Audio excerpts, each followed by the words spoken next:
Good bête. Vous voyez, je pense où charge Katsim. C'est ça, je pense, non? Alors, on est Il y a à peu près où les lignes se prolongent. Hatzada letzorer chayav. Quel niveau C'est là? ce que j'ai marqué. Hier, on a fait la Ok, Chazak, la ok. Mishnah. On est arrivé à la troisième grande. Oui, très bien. Hatzana le Tzorech Chayav. Elle est à peu près 12 lignes en bas de la page. Il y a 2 points. Mantana, qui dit on avait dit en parlant des reptiles et des insectes, que si quelqu'un les fait tseida, si quelqu'un fait tseida et attrape le Shabbat, alors ça dépend. S'il les attrapait les tsorer, ça veut dire, je sais pas, il a un zoo, et il les attrape pour les mettre dans son zoo, il a besoin du venin, extraire le venin pour en faire une médecine, je sais pas quoi, ça s'appelle le tsorer, ça c'est chayav. Mais si il les attrape simplement pour éviter que ces reptiles vont faire du mal, alors ça s'appelle melacha she'inat tzricha legoufa. Il n'a pas besoin d'attraper l'animal, il s'en fout. Mais le fait qu'il veut justement écarter le danger qui va te piquer ou mordu. Quand on dit chayav, on ne parle pas de korban. Oui, ça peut être, s'il fait ça, Sans faire exprès, c'est s'il korban. fait ça b'mezid, avec un avertissement des témoins, chayav mita. S'il fait ça b'shogeg, chayav mita, c'est pas la... Welcome to Judaism. C'est pas la rigolade, le Kadosh Baruch Hu. Il faut faire gaffe. Mais s'il fait, il est dans un état d'ignorance, il est shogeg, c'est chayav korban khatat. Mantana, la Gemara demande qui est l'auteur, quelle est l'opinion qui dit ce que dit notre Mishnah. Amar Rab Yehuda Amar Rabbi Shimon hi, de Amar, Melacha she'enet tzricha legoufa, patur alea. C'est lui qui dit, Machlok et Rabbi Yehuda Rabbi Shimon. Ike de matne, oui c'est clair pour tout le monde, j'espère. S'il y a des questions demandées. Ike de matne là, aha. Khalegoufa, ça veut dire quelque chose qui le dérangeait ou qui lui causait une blessure ou quoi. Alors, ça, c'est l'onikra sricha legoufa. Et d'une façon générale, Melacha she'inat tzricha legoufa, il fait un acte, il n'a pas besoin du résultat direct de l'acte, mais il a besoin de la conséquence. On avait donné l'exemple classique, il y a un mort dans la pièce, il fait sortir la pièce, il fait sortir, je ne sais pas, dans un khatser, je ne sais pas quoi, et il n'y a pas des rouves, mais il n'a pas besoin de faire sortir le maître dans les rouves, le faire sortir dans la cour. Il n'a pas besoin de déplacer le maître, mais... Il a besoin de la pièce. Voilà. Mais tout ce qui est dans la pièce, il n'est pas resté, il n'a pas pris la touma. Ça, c'est un autre dossier. C'est un autre dossier. Ça, on s'en fout. Mais ça, c'est un exemple. Melacha she'inat tzricha legoufa. On va en voir d'autres. Et que de matneila aha. Il y a ceux qui apportent ça sur un autre cas similaire. Hamapis mursa b'shabbat. Quelqu'un qui crée une ouverture. Il a une blessure. Il est comme un bouton sur la peau. À l'intérieur du bouton, il y a la pus. Donc il fait une ouverture. Maintenant, ça dépend. Im la asot la paix chayav. Si la raison pour laquelle il a fait l'ouverture, c'est pour l'ouverture. Il veut constamment qu'il va avoir cette ouverture pour aérer la blessure ou pour faire sortir constamment le truc. Ça veut dire qu'il veut créer une ouverture. Alors, ça veut dire le tzorer. Alors là, il est chayav. Tandis que im lehotzi mimena leicha patour. Si la seule raison qu'il a fait l'ouverture, c'est pas pour l'ouverture, mais c'est simplement parce qu'il veut faire couler pour faire sortir la pus qui se trouve à l'intérieur, le pus qui se trouve à l'intérieur. Ça s'appelle melacha she'inat tzricha legoufa. Dis-moi, qui est-ce qui veut laisser une ouverture en permanence de sa peau? Beaucoup de gens qui ont quelquefois un bouton, un truc et puis une blessure, ils veulent créer comme une ouverture pour d'abord aérer l'intérieur, ensuite pour faire sortir, chaque fois pour faire sortir la pus. Mais donc il veut créer une ouverture. S'il veut créer une ouverture, ça s'appelle melacha she'tzricha legoufa, donc chayav. Mais sinon, il n'est pas lui, il s'en fout. C'est pas qu'il a besoin de créer une ouverture. Il veut simplement que la pluie à l'intérieur va sortir. Quand tu es mordu par un chat, tu ne le ou pas. Et ça y est, le risque de pluie intérieure. Et voilà. Mantana, qui est l'auteur de cette opinion, Amar Rab Yehuda Amar Rabbi Shimon hi, de Amar Melacha she'ein tzricha legoufa patur alea. Ve'ike de matneila, encore une fois, la même idée, le même principe, mais qu'on rattache à une autre source, un autre cas. Hatzat nachash beShabbat, quelqu'un qui attrape un serpent le Shabbat, pas le tue, il le tue pas, il l'attrape. Im mitasek bo shelo yishcheno patour. Si il l'a attrapé pour empêcher qu'il va le mordre, il est patour. Im les refoua chayav. Tandis que s'il l'a attrapé parce qu'il va extraire le venin pour en faire une refoua, voilà, ça s'appelle le tzorech chayav. Mantana, qui est l'auteur, Amar Rabbi Yehuda Amar Rabbi Shimon hi, de Amar melacha she'ina tzricha legoufa patur alea. Ok. Amar Shmuel, maintenant on passe à quelque chose un peu différent. Amar Shmuel, Hashole dag minayam, un poisson qui est déjà en fin de compte attrapé. Il est dans l'eau, il est dans un bassin, il est dans une piscine, il est privé de liberté, mais le type, il lui a fait sortir ce poisson de l'eau. Donc le fait de le faire sortir de l'eau, Hashole dag minayam, il y a un petit yud ici. Il y a une autre version qui dit Sefel. Sefel, ce serait mieux. Parce que pourquoi c'est mieux que Yam? Yam, il est en liberté, le poisson, dans la mer. Tandis que Sefel. Dans le filet du pêcheur, il est déjà attrapé. Pardon? Dans le filet du pêcheur. Ouais, dans le filet, en dépit du fait qu'il est dans la mer. Sholet dag minayam, kevan sheyavash bo kesela chayav. Le moment qu'il y a sur l'espace du corps du poisson, que ça se sèche, une surface qui correspond à un sela. Sela, c'est une pièce. Je sais pas, une pièce. Alors, si le moment que tu fais sortir le poisson, tu le laisses dehors, en dehors de l'eau, il y a déjà une surface qui correspond à la surface de cette pièce qui est devenue sec, le poisson, il ne va pas se remettre. Il va mourir. À partir de ce moment, le type, il a transgressé ce qu'on appelle netilat neshama. Il a tué. Donc, on n'a pas le droit de tuer un animal le Shabbat. Donc, à partir de ce moment, il est chayav. Il n'a pas tué. Il a chassé. Il a tué. Non. Il a sorti de l'eau.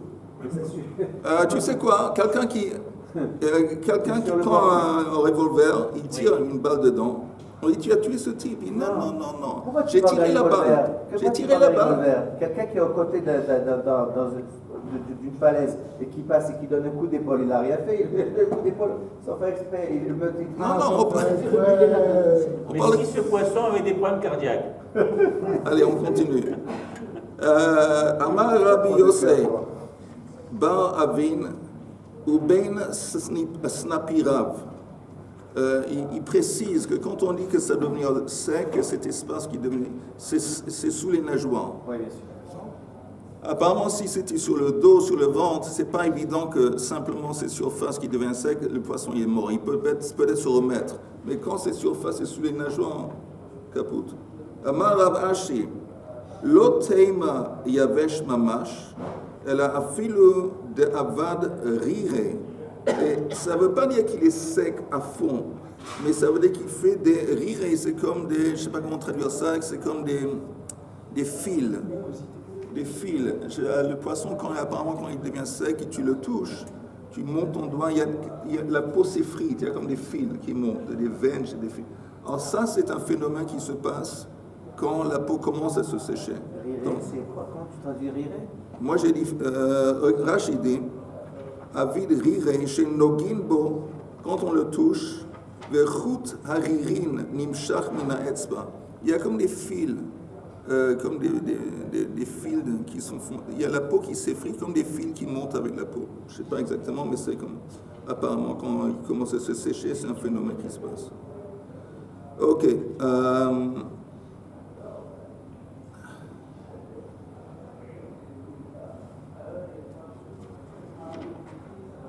Amar bar Hamdouré, Amar Shmuel, Hoshit Yado le Me'ei Behema, Vedildel ou bar Shebemea, Chayav.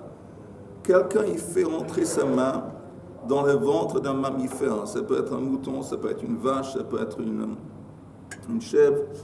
Et il y a un bébé à l'intérieur et il le déplace. Il ne le fait pas sortir du ventre, mais il le déplace. Ça s'appelle Dildel ou Barsh Bemea Chayav. Alors, c'est conséquent qu'à partir de ce moment, il a tué l'animal. Maïtama, quelle est la raison? Il n'a pas fait sortir du ventre de la mère. Pourquoi à partir de ce moment, il est considéré comme Chayav, qu'il a tué? Azama Rava. Qu'est-ce qu'il lui a fait à la bête? Il a fait entrer sa main à l'intérieur du ventre d'un animal qui était enceinte. Il y avait un bébé, un oubar à l'intérieur, et il a traficoté avec, il a déplacé. À l'intérieur. Il a rentré un bâton quelque chose. Non, comme les vétérinaires, quelquefois les vétérinaires, ils assistent à une naissance, un accouchement, comment on a dit. Ici, ce n'est pas le cas. Il est simple, je ne sais pas pourquoi il a fait ça, mais ça, c'est le cas de figure. Il a introduit sa main, il a déplacé le oubar à l'intérieur du ventre de la mère. À partir de ce moment, c'est considéré qu'il a transgressé Netilat Neshama, il est Chayav. S'il a fait. Hein? Si elle accouche quand même, la vache. Non, si elle met à bas et tout ça, la question ne se pose pas. Mais nous, on parle, ce n'est pas ce cas. Il a déplacé, apparemment, le moment qu'il a déplacé, on va voir pourquoi. Maïtama, quelle est la raison? Amar Rav Bar Hamdouré Asperali, Amar Rav Bar Hamdouré Asperali. Quelle est la raison? Rav a dit qu'un certain fils de Hamdouré m'a expliqué. Lavamar Rav Sheichet. Est-ce que Rav Sheichet n'a pas dit Haïman de Talash Kshuta mais Hizmei Vihige Mechayev Mishum Oker Davar Megidulo. Je répète, quelqu'un qui tolèche Kshuta. Kshuta, c'est en anglais, c'est ce qu'on met dans la bière. En anglais, on dit hops. Hops, c'est un truc qu'on met dans la bière pour faire monter. Je pense en français, on dit hublot. Hublon, ok, hublon, c'est ça, hublon.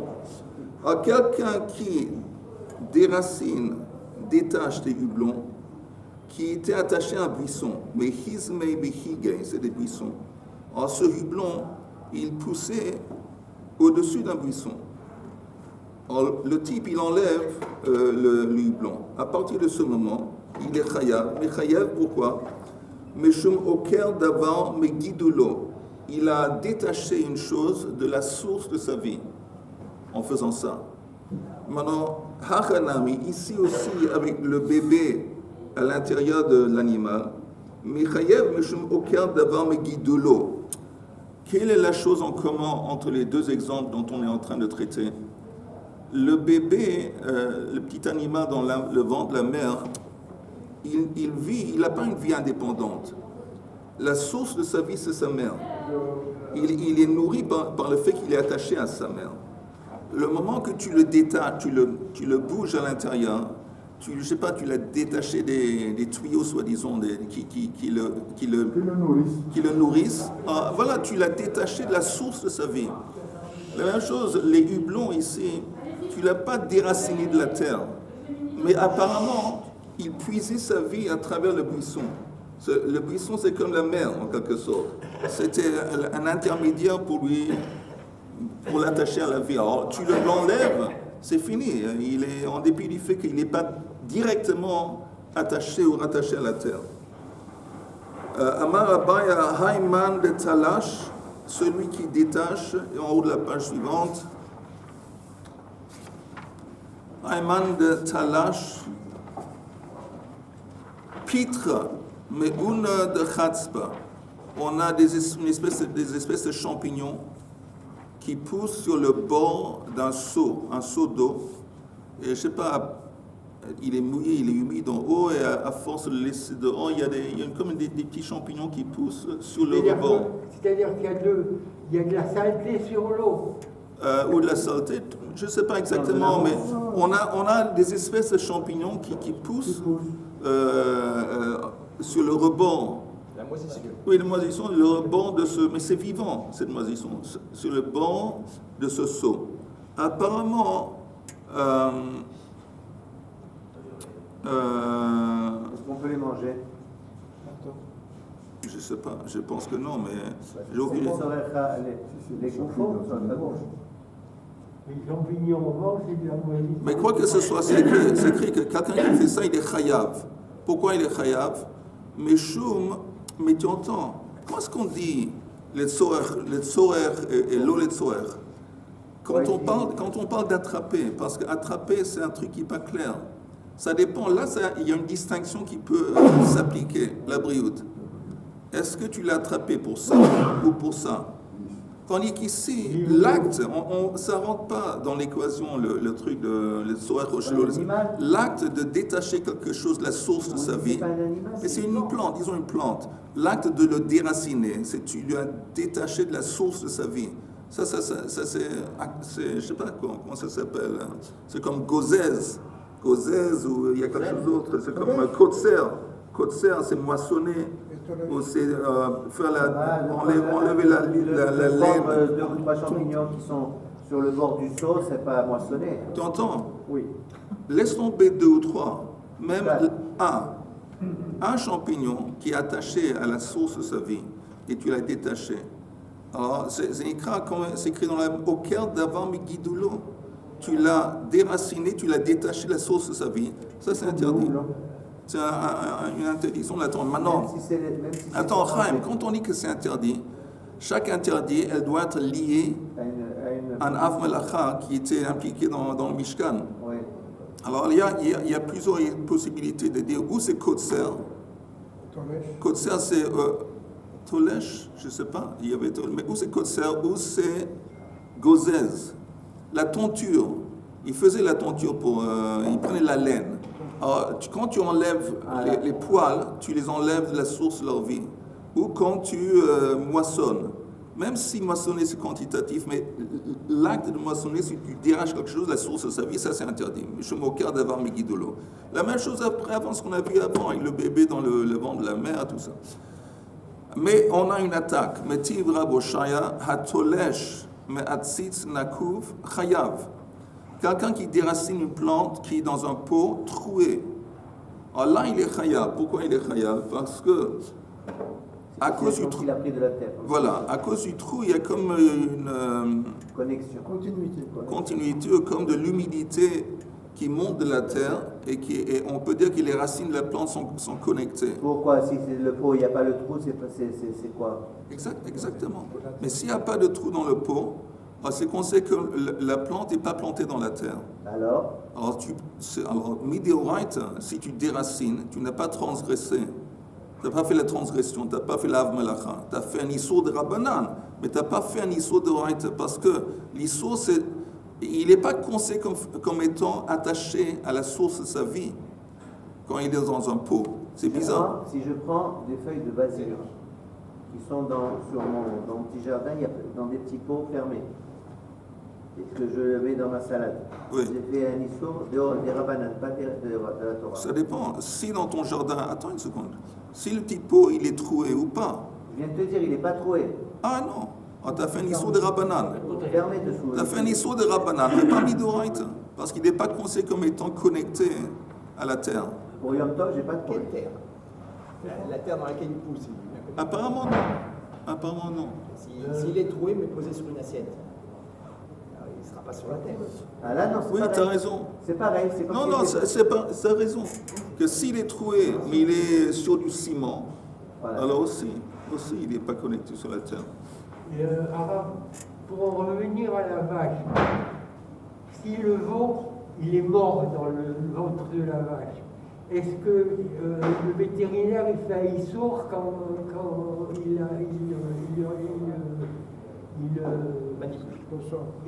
il enlève le veau? C'est pas en faisant peut-être rentrer ta main que tu l'as tué?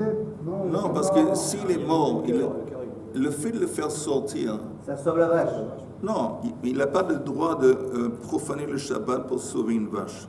Ça, Si la vache, ça risque de la faire mourir. Ça fait rien, il n'a pas le droit de profaner le Shabbat, de faire fait le rien, la Shabbat pour vache, sauver elle un animal. C'est son seul bien. Tu n'as pas le droit de faire un chilou Shabbat pour sauver un goy. Attends. Pas l'aider. Quelqu'un a un mouchoir te donne un chaim, on va pleurnicher ensemble pendant 4 minutes. C'est ça, la Chaim. Oui, c'est ça, Balechaim. Mais je te dis, attends une seconde. Selon la halakha pure, Oui, pure, technique, pure. Oui. sans sentiment, sans larmes et sans mouchoir, Oui. c'est un goy qui est en danger de mourir. Oui. Il n'a pas le droit. Je dis, la vérité, la halakha lema, si tu as le droit. Mais tu n'as pas le droit, disons, selon la halakha pure, la théorie pure, de profaner le Shabbat pour sauver un goy. Aujourd'hui, tu as le droit. À cause de, comment on appelle ça? Emma. Emma, Marit Ein, ou surtout, je ne sais pas, parce qu'on a peur qu'il va y avoir des répercussions néfastes vis-à-vis des Juifs. Quoi que ce soit, on a le droit. Mais sinon, disons, selon la pure, au niveau de la théorie, tu n'as même pas pour sauver le goy, tu n'as pas le droit de profaner le Shabbat. En parlant de Shabbat, est-ce que vous avez entendu, en parenthèse, le Rav Trump,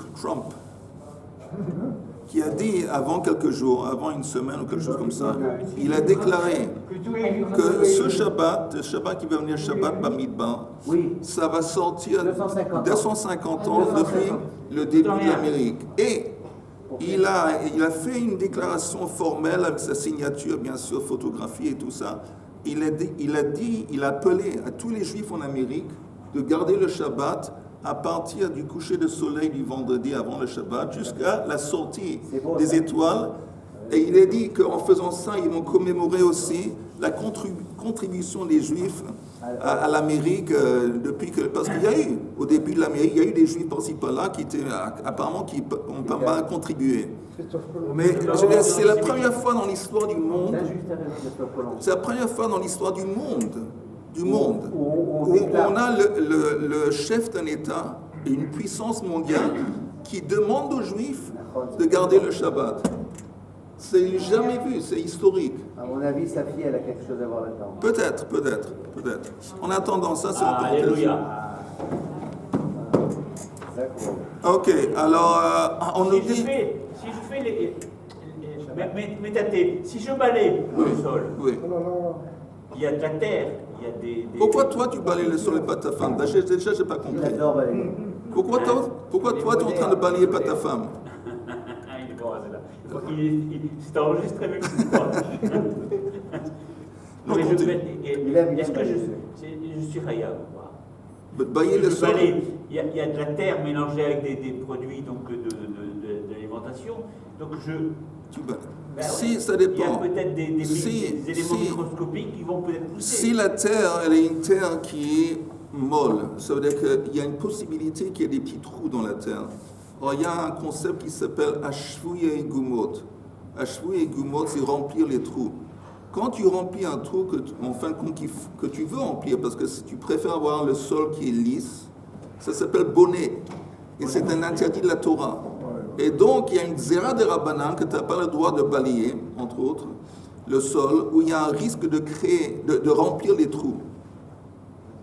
Donc je peux répondre à cette question. À ta femme. Pas comme ça, ta femme. Mais aujourd'hui, ça ne marche pas parce qu'on parle de terre qui est la terre battue, le sol. Aujourd'hui, il y a du ciment, il y a des dalles, il y a des choses différentes. La Gemara dit Ametiv Raboshaya, Hatolesh Matzitz Nakuv Chayav, Vesheino Nakuv Patur. Mais il enseigne dans une braïta que quelqu'un qui enlève une plante ou déracine une plante d'un pot qui est Sheino Nakuv, qui n'est pas troué, il n'est pas tout. La Gemara dit il y a une différence entre les deux pots. Hatam Lav Hainu Revite. Ici, c'est la source de sa vie. Là-bas, ce n'est pas la source de sa vie. La vérité, ce n'est pas clair tout à fait. Parce que, ok, le pot, il est rempli de terre. Mais tu me dis non. Tant qu'il n'est pas troué, la plante n'est pas considérée comme étant rattachée à la source de sa vie. C'est vrai que c'est une question, mais si c'est attaché... C'est dans un pot qui n'est pas troué, elle pousse cette plante à cause du fait qu'elle est dans la terre. Apparemment, une distinction de base, et je ne sais pas la raison. Peut-être. C'est dans un grand ensemble. C'est-à-dire, je peux déplacer des meubles S'ils ne sont pas fixés au sol, c'est pareil. Pas du tout. Parce que Non, quand tu d'accord. déplaces un meuble, on n'est pas en train de parler de Déplacer les meubles. détacher quelque chose de la source de sa vie. D'enlever la vie. On n'est pas en train de parler dans la vie de sa vie. Ok, on continue. Chayav et Off.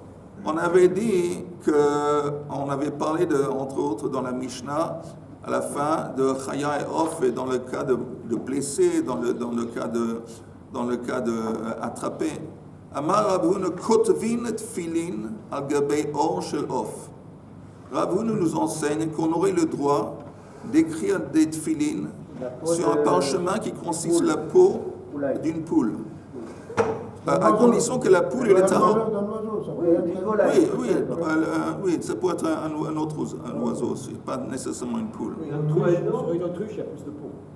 Mais Oui. c'est pas cachère. Peau d'autruche, par Mais ça exemple. doit être, ouais, exact. Ouais. Vous entendez? Mais ça, c'est un truc de base. On va en parler. Mais pour les tfilines et pour Sifrei Torah, mais aux autres, tout le temps, ça doit être un animal qui est tahor. Une espèce d'animal qui est tahor. Ça ne veut pas dire qu'il est cachère, il est tahor. Comme un zvi. Non, ça veut dire comme une vache et un mouton, Zvi, c'est katao. et c'est cachère aussi. Mais non, quelle est la différence entre tahor et cachère? Tahor, c'est une espèce d'animal qu'on peut manger. Ça, c'est tahor. Mais cachère, c'est que ça doit subir cet animal une shrita. Ça peut être un animal qui est une nevela, qui est mort d'une mort naturelle, Oui. et qui est tahor. Là aussi, ça ne nous empêche pas d'utiliser sa peau Ah, pour écrire un Sefer Torah, à condition que c'est une espèce d'animal, une espèce qui est tahor. c'est les morts, peu importe, par accident. Pas important maladie si ou c'est pas, caché c'est ou la pas. peau. C'est tout ce qui est susceptible de monter sur le USB. Tout ce qui est susceptible, hein. Monter sur le USB. Non. Pas tout à fait, parce que comme on Le a canard, parlé, le on a, canard, on a parlé de daim. On a parlé avant de daim. Le daim, c'est tahor, mais on ne met pas du daim dans le misbeh, sur le Canard misbeh. non plus. Canard non plus, et girafe non plus. Il y a des girafes, apparemment, on dit que c'est tahor. Il y a une tradition qui, apparemment, peut dire où on fait la shrita. Ah bon? Mais oui, une girafe, apparemment, seulement si tu sais, tu as la tradition où tu fais la shrita. Il y a un restaurant à Yerushalayim mais il y a un dentiste très intéressant, américain, passionné de choses bizarres dans la halakha, et il faisait une fois par an un repas qui consiste de choses qui sont bizarres. Par exemple, la viande de girafe, ils avaient des espèces de sauterelles qui étaient cachères. Et des choses comme ça qui sont, comme on n'aurait pas pensé que mais oui, entre autres, c'est aussi, il est un passionné de trellette. Il a fait un truc, mais c'est intéressant, un caractère. Aussi, pas seulement ça, il est intéressant, les juifs qui sont les Asar Shvatim, c'est un type intéressant. En attendant, Comment il s'appelle? j'ai oublié, Kotvin Tfilin, il est américain, je ne sais pas. Je sais pas. Kotvin Tfilin al gabei or shel of tahor. Amar Rav Yosef, Maïke Mashman. Qu'est-ce que ça nous enseigne, cet enseignement? De it le or. Est-ce que tu viens me dire que tu m'enseignes que l'oiseau, la volaille en question, elle a une peau? Pourquoi? Parce que quand on écrit tfilin ou quoi que ce soit, ça va être sur la peau d'un animal. Alors, si tu m'enseignes cet enseignement pour m'enseigner que la volaille et les oiseaux, ils ont une peau, Tanina, on a déjà appris ça dans la Mishnah. Achovel behen chayav. Dans la Mishnah, c'est écrit que quelqu'un qui blesse, chayav et off, chayav. On avait parlé de ça avant. C'est quoi la définition de blesser? C'est de faire extraire du sang. Donner une blessure à un coup qui extrait le sang.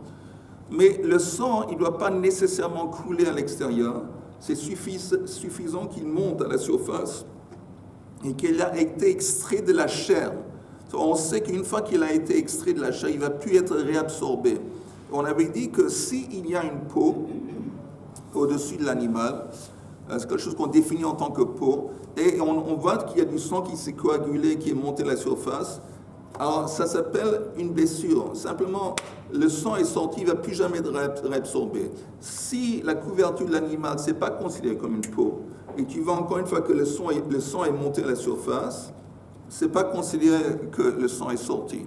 On avait parlé de ça avant. Donc on avait dit avant, en parlant de off, que si on les blesse, c'est interdit. Alors si tu me dis si on les blesse, c'est interdit, c'est-à-dire que même si le sang est monté sans sortir, ça veut dire qu'elle a une peau. Donc j'ai pas besoin de cet enseignement pour m'enseigner que la volaille elle a une peau, que l'off il a une peau. Tanina, Chovel ben Chayav, Marle Abaya, tout veut que mashma. Non, ça nous enseigne beaucoup plus à part ça. Ça, qu'est-ce que ça nous enseigne? Si c'était simplement pour se baser sur la Mishnah, Hava Amina Kevan de It Ben Nikve Lo, comme Ashmalan. La peau d'un oiseau, elle a des petits trous. Souvent, on enlève les plumes.